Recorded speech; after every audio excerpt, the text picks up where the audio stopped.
Just as usual, I don't know what I'm going to talk about today. When I say live in the present moment, I actually do that. I usually just think of something to say just before I say it. But something which came up this evening and during the week, which maybe will give a nice subject for this evening's talk, is like compassion. Because we're going to be teaching a meditation retreat on Thursday. And somebody was thinking it's going to be so strict. We have to get up really early in the morning. Usually on the retreats we get up 4 o'clock in the morning. But I always tell people on my meditation retreats, getting up at 4 o'clock in the morning is always voluntary. You can always get up much earlier if you want to. That's compassion. But what we're really meaning there is that in all forms of Buddhism, and actually in all forms of religion, really in all forms of life, just one should always practice compassion and kindness. And you always find, I've always found in my life, through compassion you always get far more success in your life than if you have force and domineering and control. So today I'm going to talk about compassion and actually how it works and what it actually is, where it should go. Because also earlier on in the week somebody came along to me and was talking about some problems. And it was very much a case that they didn't understand what compassion was, its use, and where it should be directed. So let's see what compassion is first of all. Compassion is obviously well-wishing for somebody or something. It can even be impersonal compassion. It's wishing well, it's embracing, it's letting go. Because letting go is always trying to get rid of something. I don't like you, you're horrible, you're a pest.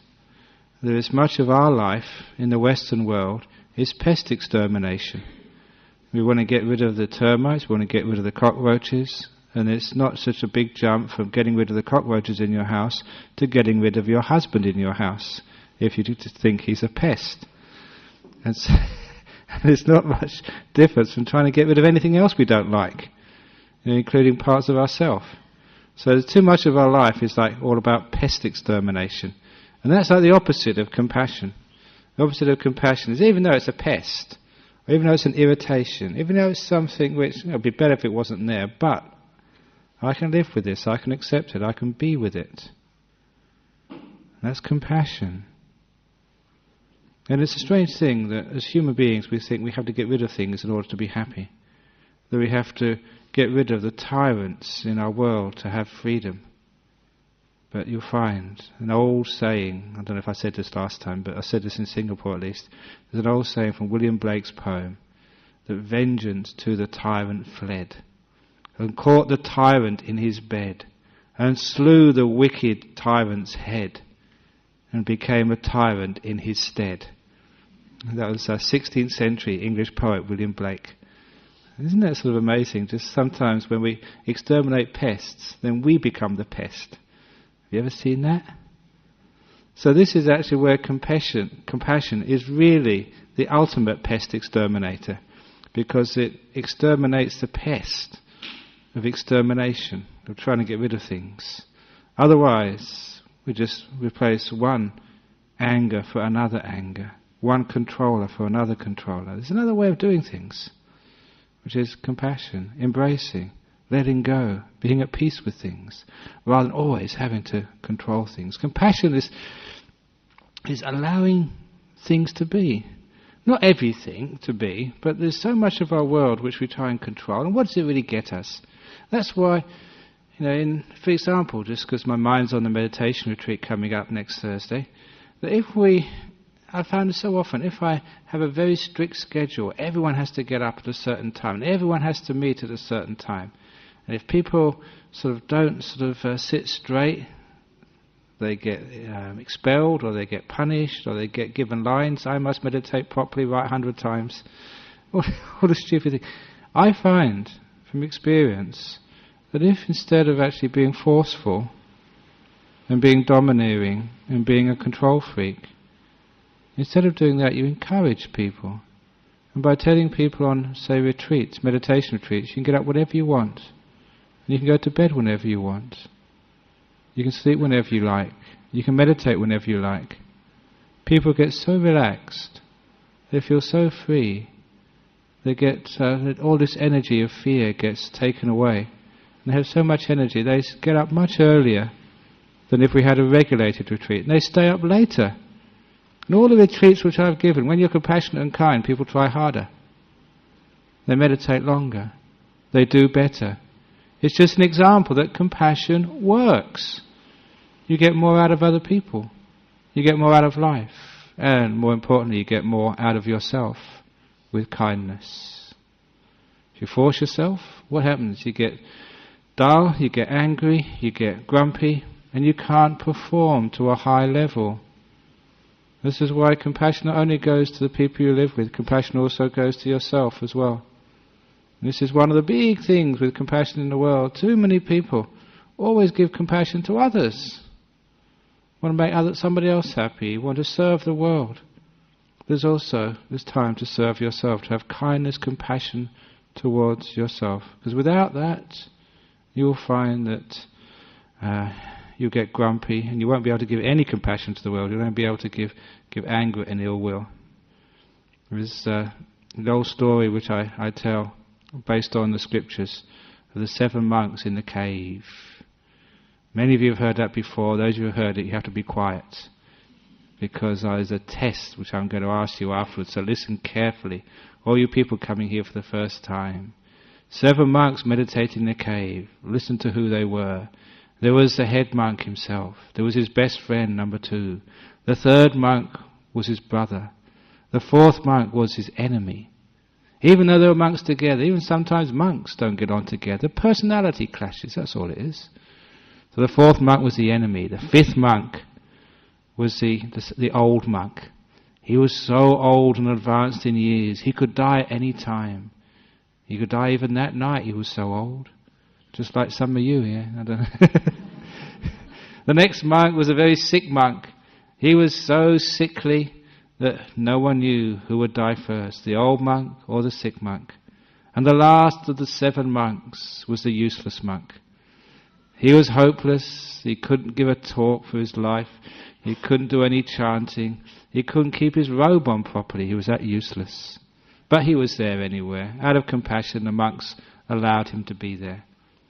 Now, one day, some bandits found that cave in the jungle. They wanted to use it as their hideout, but they wanted to kill all the monks, because they were afraid if one monk escaped, he would tell the authorities where the cave was, and it would be no use as a hideout for bandits.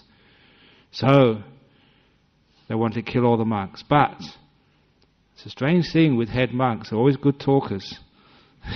And this one was especially good. He managed, don't ask me how, to convince the bandits to let all of the monks go except one. They wanted to kill one as a warning to all the other monks not to tell. And that was the best the head monk could do. So, imagine you were that head monk.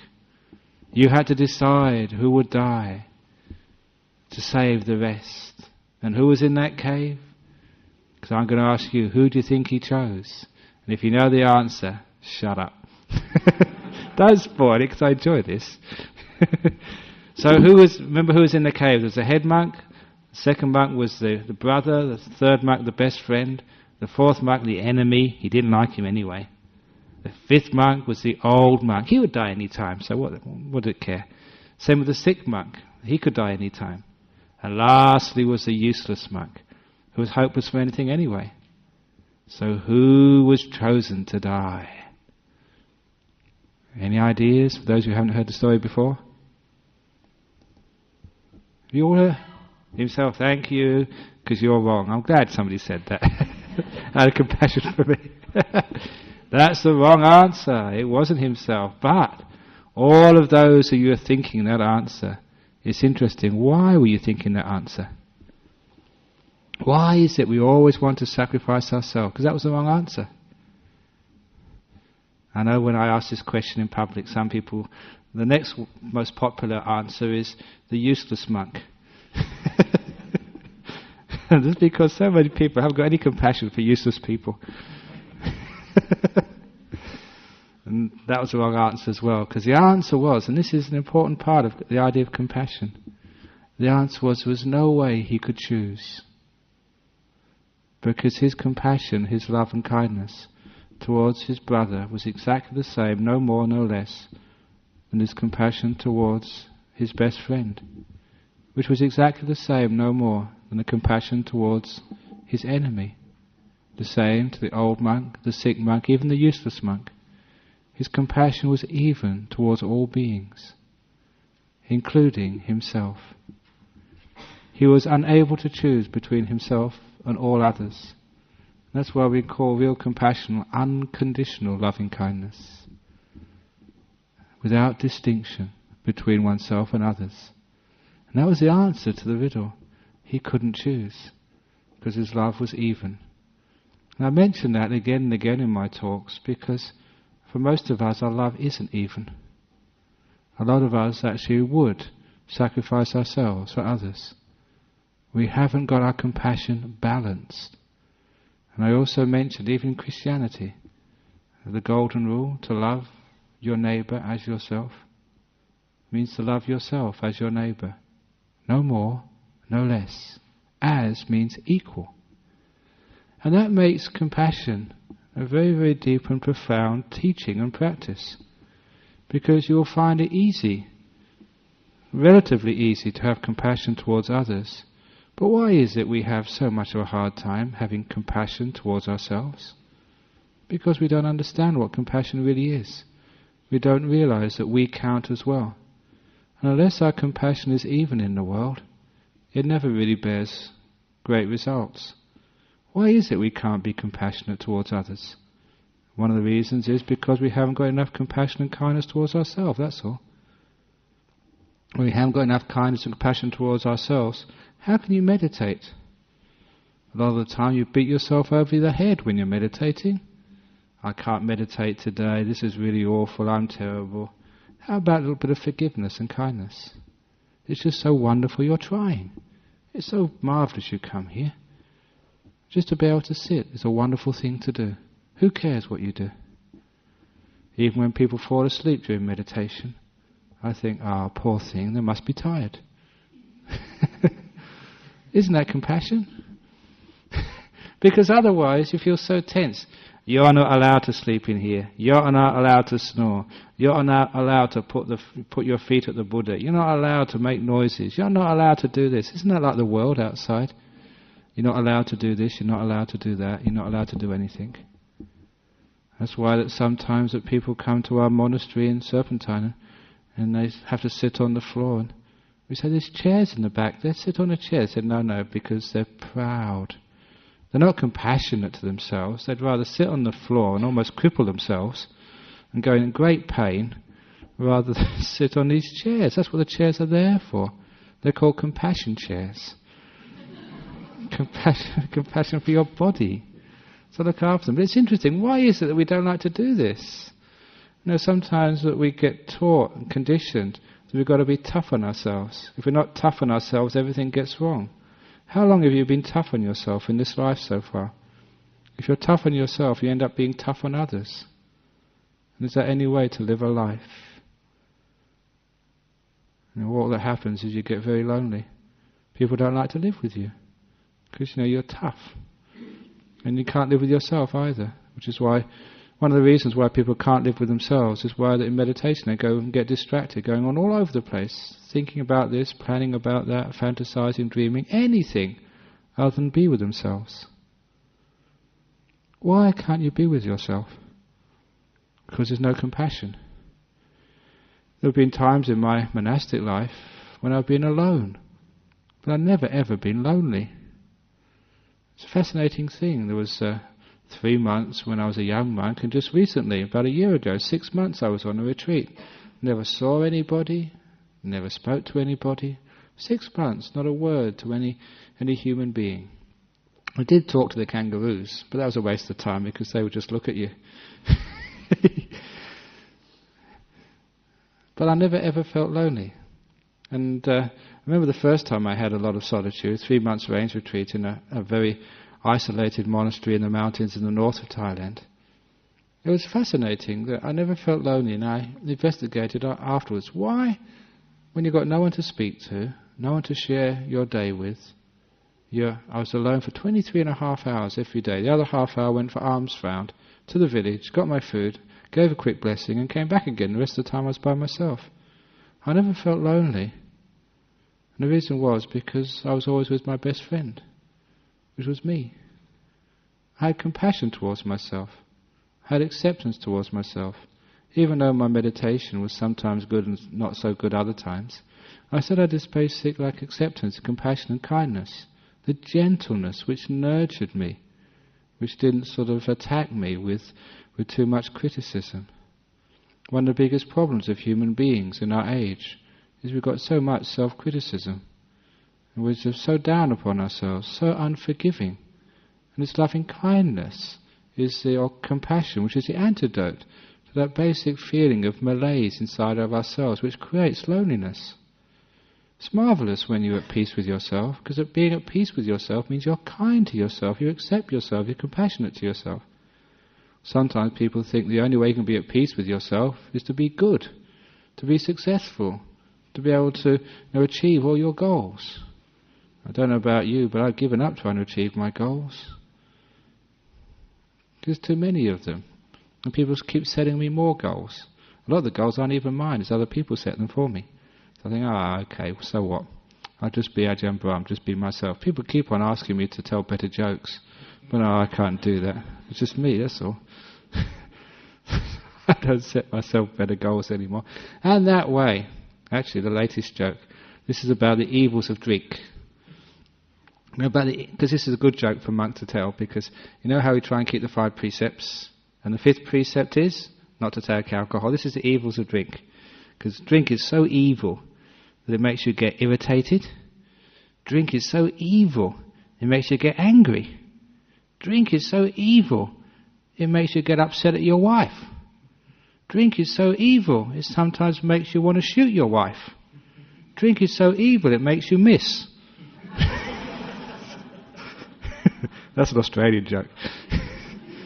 And you can change that to your husband if you wish. This is not gender specific. But this is that anger also comes from the lack of compassion and kindness. How much anger have we got in our lives? And it's not just towards people, it's towards life and life itself. I know some years ago I had this phrase in Australia, to love life. And often actually contemplated loving life, having compassion.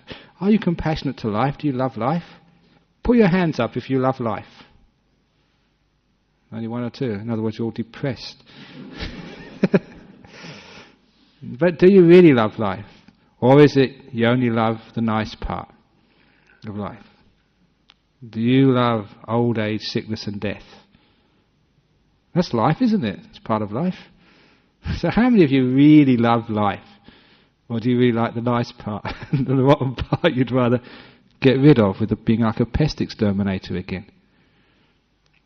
But, do you think it's possible to love life, the whole of it, together with old age and even sickness and even death? To be able to love arguments with your family members? To be able to love disappointments in life? To be able to love things when they all go wrong? You can do it. This is the whole purpose of Buddhism. Of compassion, not just towards yourself and to other people, but compassion towards life. Because look at it, when you get sick, can you really get rid of sickness? Only temporary. All doctors are eventual failures. They are, aren't they? Because people die, no matter what the doctors do. One person once described life. Life is a sexually transmitted terminal disease. Think about it, it's so true, isn't it? A sexually transmitted terminal disease. This is monks. Monks have this really weird sense of humour. But we can actually be compassionate, which doesn't mean we like it. When we're compassionate towards things, there's a sense of acceptance and embracing, of kindness towards it. rather than this anger and rejection of things. We can actually embrace even things we don't like. Strange thing when you start having compassion towards illness. And you don't get ill then, or it doesn't last so long. You know, we can actually know the anatomy of illness. As soon as you start to get sick, you get afraid, you get upset, because sickness is just really humiliating for a start. It's humiliating because we think we're in control of our body. I remember some years ago, I spent a little while being very sick for about 3 months. I went to a hospital for 7 days. I couldn't find anything, it just went by itself eventually. But I remember going to see the doctor in Byford, which is close to our monastery. And I go and I was waiting in the waiting room, just feeling really awful. And then a prison officer came in. I used to go and teach in meditation in the local prison. And this prison officer from this prison came in. He took one look at me and said, "Brahm, I didn't expect you to be in here." And I felt so guilty being sick as a monk. Here am I teaching other people to be healthy, and here I was sick. It was so embarrassing. I felt like a big hypocrite. Because people never expected monks, meditating all day, living a nice lifestyle, no stress and all that. They didn't expect monks to be sick, but there I was. So it made me feel even worse. And I realised that feeling guilty or being humiliated about being sick makes you feel even worse. And why are you humiliated? What's wrong with being sick? You know what I always say when this is my little trick to see how many people really understand Buddhism. When I say, how many people in this room have never been sick? Put your hands up if you've never been sick.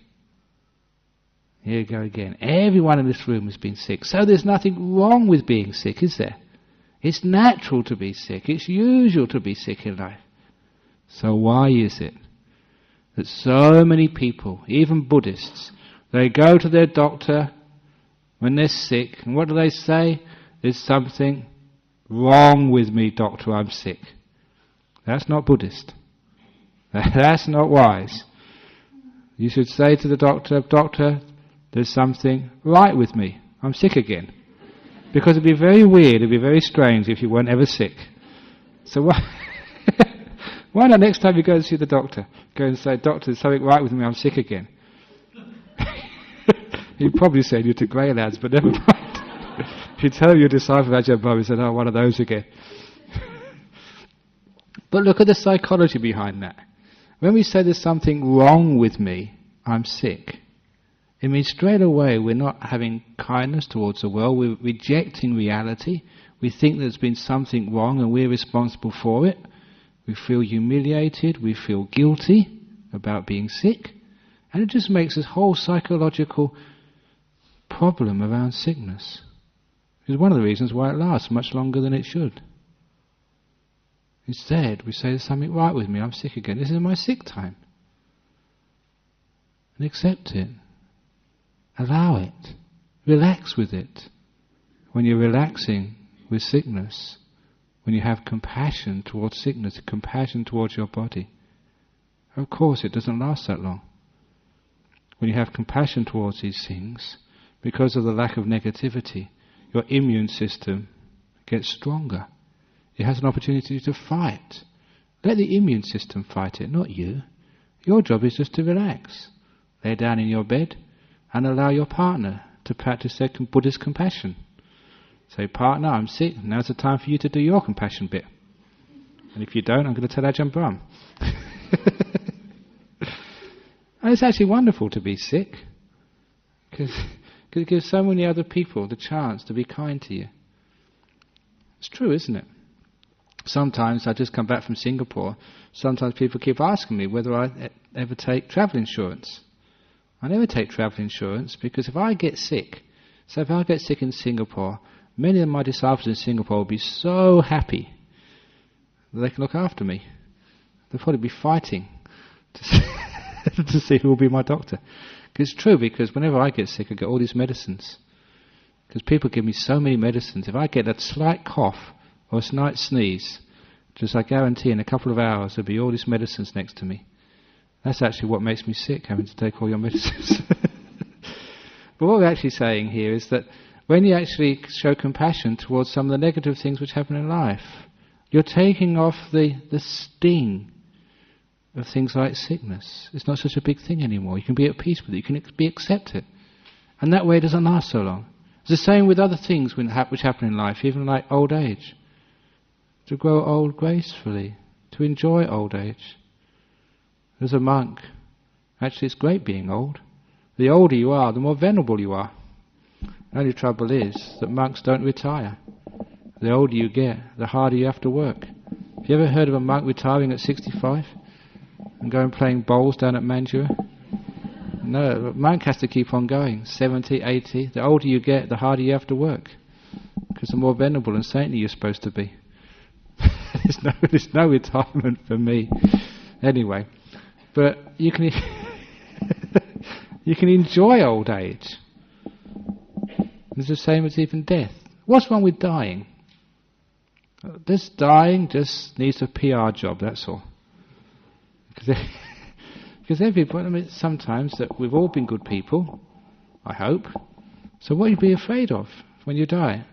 Either you're just going to snuff out and that's going to be the end of it, so big deal if you believe that way, or if you believe in rebirth or heaven realms, it means that you're going to go to a nice place afterwards. So most people can't wait to die. What is it about these things which means that we can't have compassion towards the different stages of life, the different seasons of our body? That's all they are, just seasons of our body, health and sickness. When we have compassion towards these things, what the Buddha said, there are two thorns which torture the mind. There's the mental and the physical thorn. The physical thorn is things like old age, sickness and death. It's things which we can't really control, just the nature of the body. That's what this body is. What do you expect when you get born in this body? But at least we have the mental thorn we can do something about. This, I don't want to be sick. I don't want to get old. I don't want to feel like this. I want to feel like something else. I want to be fit again. I want to be young again. I want to do this. When we think like that negativity, that lack of compassion, that's actually anger at life, anger at the world. And that makes things doubly bad. We have this word in Buddhism called dukkha, suffering. We also have the word called double dukkha, double suffering. And this is this is double suffering. And isn't that the case so often when things go wrong in our life which we can't change? We give it double dukkha, double suffering. And it's not just having compassion towards our body and allowing our body to relax and be at peace with old age and sickness and death. That way actually we last much longer. Sickness doesn't last much longer, we're much fitter because we've got a good mental attitude. But also we have that same compassion towards other things which happen in life. And that sort of compassion.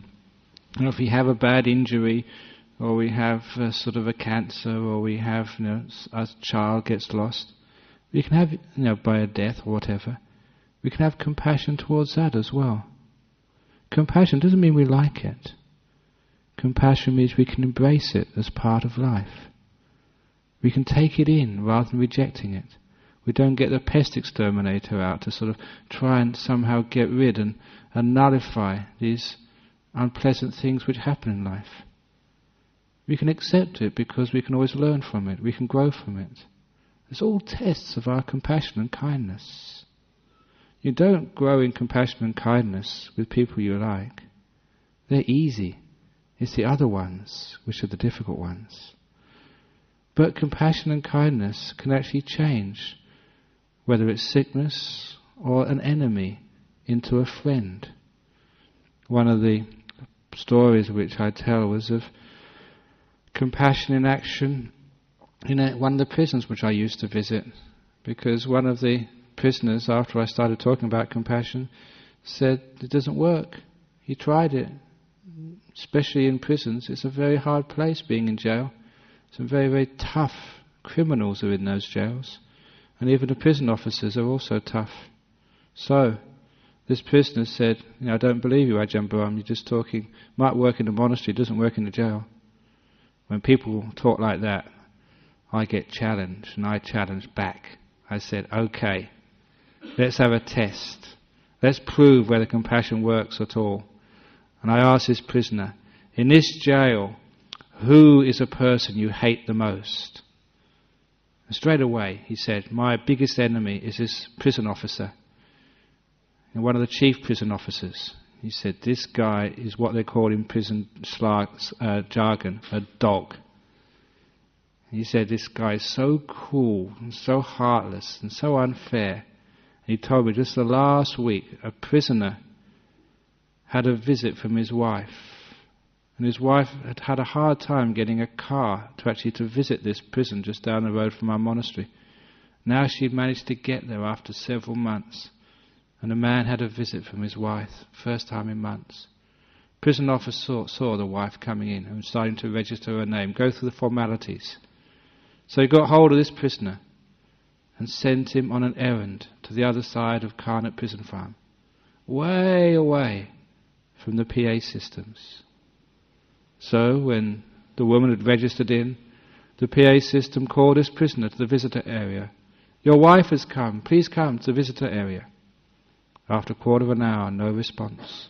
Half an hour, no response. So put on the PA system again. They sent the other prison officers to go looking for him. They found him eventually, but the prison visiting hours were over. Oh, sorry, bad luck. Maybe next time. So he missed out on a visit from his wife. And the prison officer just did this out of spite, just to give the prisoner a harder time. He was in prison slang a dog, and every prisoner hated this guy. So I said, great, now is a chance to see if compassion works. And I asked all the guys in my meditation group, does anyone have any contact with this prison officer? And one of the prisoners had his job of serving tea and coffee to this prison officer and all the other people in the administration block. I said, great, you've got the chance to prove if compassion really works or not. Every time you make a cup of tea for this guy, make it the most delicious cup of tea you possibly can. Put lots and lots of love in it and kindness when you serve it to this dog. Give him a nice smile, say kind words to him, see if it works. And to this prisoner's credit, I still remember his name, it was Nick. To his prisoner's credit, he did this. Every week I would go there and say, how's it going? He said, absolutely awful. I really try hard, and this prison officer doesn't even acknowledge I exist. I put a cup of tea in front of him or a cup of coffee, and I say nice kind words to him, and he doesn't even move. He doesn't even just wink an eyelid. He doesn't acknowledge I'm there. I said, keep on going. And he kept on going. It was 3 months he kept on going, trying to be kind to this prison officer until we got our breakthrough. This is what happened. He told me that one day he found some cream from the coffee. He made this delicious cup of coffee for the prison officer. He found out the type of coffee he liked. And he gave it to this prison officer one morning and said, here you are, sir, I made a beautiful cup of coffee for you with some cream. I hope you like it. And the prison officer said, He grunted. He acknowledged. He actually said something. And that grunt made the prisoner so excited. And that was a breakthrough. That was a crack in the wall, a grunt. And it was only a couple of weeks. When you get the first crack in the wall, only a couple of weeks when the second breakthrough came, where I won my challenge. He managed to find some biscuits or something, or some sandwiches, I forget which. And he gave it to the prison officer and said, sir, I found you some nice sandwiches today. I hope you enjoy them. Here's a nice cup of coffee, just as you like. And the prison officer, this dog, turned round, looked at the prisoner and said, thank you. And the prisoner and all the other prisoners told me that I won. They said that thank you went through the whole prison system in Western Australia on their grapevine. That dog could actually say thank you, to even speak to a prisoner, let alone say thank you, was unprecedented, unheard of. And it just actually showed the power of compassion and kindness. It actually changes an enemy into a friend. Now, I'm not talking about human enemies always. I'm also talking about compassion towards life. It changes life when it's an enemy into being a friend. Is life an enemy for you at the moment? Is life going difficult, not the way you want it to go? You've got diseases, getting kicked out of your job, made redundant, economy's going down, you're losing all your shares, your monks are all running away overseas, goodness knows what else happened. Is life going terribly for you? How can you change that? Are you going to try and change life? Are you going to try and change your wife, or change your husband, or change your kids, or change your parents? Or change the economy, or change the world, or change Mr. Bush, or change Mr... If you want a regime change, how about changing the regime inside of you right now? And be able to say to life, to be compassionate towards life. Instead of hating life, be compassionate towards it. Kindness. And with that compassion and kindness towards life, instead of hating it, you'll find that life, this very terrible demon, will come and turn around to you and say, thank you for being kind to me. And life will then be your friend. I don't mean life as you would like it to be. I'm talking about life as it is, being your friend. Life with all its disappointments, with all its tragedies, with all its joys and lovely times, the whole of it. Allowing it to be. Compassion, kindness. And when we have that compassion and kindness towards life, it's so easy just to live life with a smile, because we're not trying to get rid of things. We're not trying to be tyrants. We're not trying to tell life to do something it can't do. You know what it's like in your office or in your home when people tell you to do what you just cannot do? You try, but it's just hopeless. You just get more stuffed up. You just get more angry, more tense, more grumpy. You get a worse person.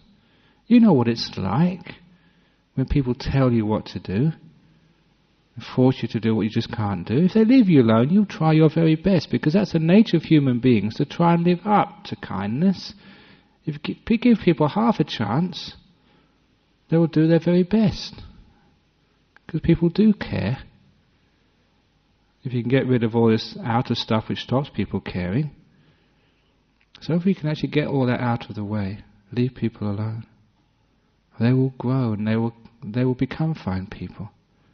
But when we try and tell people what to do all the time, it's like when you're told what to do all the time. What's it like? In your relationships, your partner, you're trying your best. But when people actually keep on, this is not good enough, do this, do that, eventually you just give up trying, that's all. So when we're compassionate to each other, we're giving each other freedom. It's the same when you're compassionate towards yourself. You're giving yourself freedom. Have you got that person inside of you always telling yourself what to do? Telling yourself you're not good enough, you should be better, you should be a better man, a better woman, a better monk, a better this and a better that. I've thrown that person out a long time ago. You feel so much more freedom. And you can actually live up to a much higher standard when you haven't got this tyrant of guilt and self-criticism going on all the time. You can only grow in freedom. When you try and force-feed a plant, does it really grow well? If you try and sort of make it grow according to what you want it to grow, you want it sort of to blossom today, you want the fruit tomorrow, you're just harming the plant. Any gardener knows a job of a gardener is just to protect the plant, to feed it enough moisture, enough fertilizer, make sure the sun gets at it. The main thing a gardener has to do is to protect the plant. From pests, from bugs, from people eating it, knocking it down. All people need is just protection from harm. They don't need to be forced at all. That's all we need, just protection from harm. Not to be told what to do all the time, not to be forced against our nature. My first meditation teacher told me this story. He said that as a young man in Thailand, he was given some seeds by his father to plant. The first time he'd ever planted anything in the garden. He put those seeds dug them in the soil. He watered them every day. After a week, he couldn't see any results. He was only a young boy. His father had to tell him, look, those seeds are germinating, but they're under the ground, under the soil. You can't see them yet. Just wait for a few more days, and then you'll see little green sprouts coming up. And that just gave him enough patience, enough trust to keep on watering and not to give up. And sure enough, after a couple more days, little green sprouts appeared above the soil. And that made him so happy he started watering twice a day. And soon, after another few days, the little green sprouts were 2 or 3 inches above the ground. And it was at that point where he lost his patience. Being only a young boy, he decided to try and stretch the plants to make them grow taller. And he killed every one. You can't stretch plants, can you?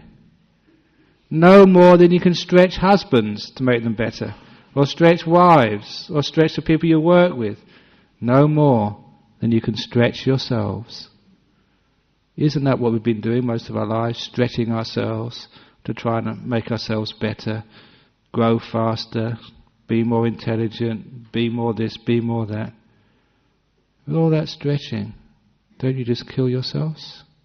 Kill your happiness, kill your spirituality, kill your growth, become frustrated, become grumpy, become depressed. There's another way of life. The gardener just protects and allows people to grow in their own way. Allow yourself to grow in your own way, according to your karma. That's the fastest way, letting go. Allow the sickness to grow, to do its thing. See what happens. Let go. So often it just goes so quickly because we aren't giving it anger or ill will. We're not giving it tension and stress. How much do we feed sicknesses with our negativity, with our fear, with our stress? Get out of here. This is one of the problems of human beings. How often do we feed even our mental sicknesses? I don't want to feel like this way. I don't want to do this. We're getting angry at being angry. You get guilty about being guilty. It's all double dukkha again. We're afraid of fear. We're sick at being sick. It just gets worse and worse. At least we can take out that mental thorn by being compassionate and kind. And then we find that even when we want to have a bit of stillness, we're kind enough, compassionate enough to give ourselves a rest, to give ourselves a moment of peace. How little compassion we have that we keep running ourselves worse than we'd run our car. We'd run ourselves worse than we'd run any other person. Why can't we give ourselves a moment of peace? And how can we have peace without compassion? Without saying, this is good enough for the moment. Doesn't matter sort of all the things wrong in your life, all the things which need doing, all the things which need fixing. Just be compassionate enough to forgive. Allow this moment to be. Allow you to be. Allow life to be. Just as I was saying that there's nothing wrong with being sick. Next time you go to the doctor, something right with me, doctor, I'm sick. There's nothing wrong with having dirty dishes in the kitchen. There's nothing wrong with having things outstanding in your life. There's nothing wrong with failing examinations at school. There's nothing wrong with making mistakes. Hands up if you never made a mistake in your life. So it's not wrong to make mistakes. It would be very weird if people never made mistakes. So it's right to make mistakes. It's allowed to make mistakes. So let go and be compassionate towards life. Making mistakes is part of life. Allow your partner to make mistakes. And then you know what love is and compassion is and what friendship is. I don't expect all my monks in the monastery to always be perfect monks. Because if I do, they would be so stressed out. Growth happens when you give people freedom to grow, kindness to grow, encouragement. It's not controlling. So when we have compassion, there's a sense of letting go, a sense of liberality, a sense of freedom. Do you want to feel free? Compassion is part of it. Compassion is what sort of lets go and embraces the moment.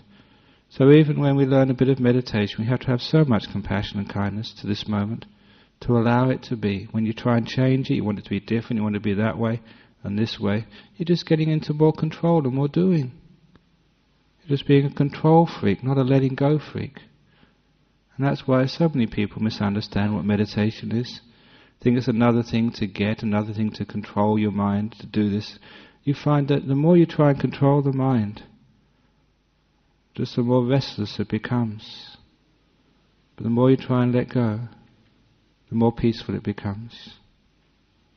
Remember once, during one year at the monastery I was staying by myself, sometimes my meditation was so restless, thinking about all sorts of things, it's so hard to control, that I decided, I went up to the Buddha statue there, I made a resolution. I said, look, for most of the day I want to try and meditate on my breath, to stay focused, mindful. But I said I'll give myself an hour every day, from 3 p.m. to 4 p.m, I remember the time, when I can think whatever I want to think.